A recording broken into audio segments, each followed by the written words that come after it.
time to x-ray and string test our yearlings. Molly's at first, the oldest of the yearlings. She's a little sleepy right now. So we do x-rays when they are weanlings and when they're yearlings. We do it at the end of the year because in the next few months, she will start to have a little bit more work. She'll start to be a little more active, have some training be done.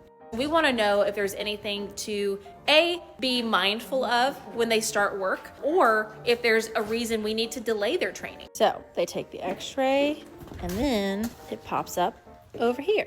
We're doing their knees specifically to see if they have closed. Here you can see this black line right here where that mouse is. That shows that her growth plate is still open. Generally in quarter horses, it's like 18 to 24 months when they close, but it could be even later. And so we like to make sure that those knees are closed prior to work. So Molly is like 22 months old right now. See right there, you can see that growth plate still open. Nope, 15 hands on the dot. Awesome. I think she's right on track to be that height too. So it seems to be pretty accurate so far. So especially with Daphne and Wally being really growthy, they're gonna be a lot bigger than Molly. We wanna make sure that they are given adequate amount of time for those joints to close before we start loading them with more weight. So hers are similarly open, which makes sense. She's a little bit younger than Molly is, and she's larger. Now their stifles and their knees and stuff being open, that's not the only thing we're looking for.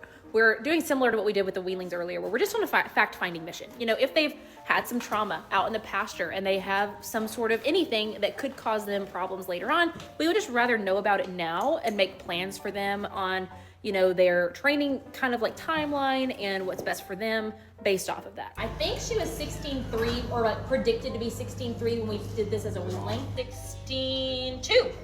Awesome. That's a really good size because I think she's gonna be able to do the all around as well. And you don't want them to get too big when they're that size. So it looks like she's gonna be about Trudy size. Next up, last boy is Walter. Sometimes during development, things can arise. And that's what we wanna make sure nothing is happening, you know?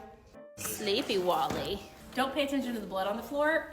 Wally cut himself again. It just is what it is. But while he's a little sleepy, I'm gonna go ahead and go from the middle of his knee down here. Let's see what we string test you. Is it still scary? 17.2. Whoa. 17.5 inches. 17.2. Now here's the thing though. He's staying intact, and sometimes the presence of all that testosterone can actually put all their like growth energy towards muscle instead of going up. Isn't it like castrating them makes their growth plate stay open longer? He's not listening to me. Anyway. Something like that. So anyway, I'm taking advantage of drunk Walter to hug him and kiss him. He's going to be a giant boy. And let me know if you have any more questions about our kind of x-ray protocol, what we look for, those kinds of things, and stay tuned for the longer version on YouTube.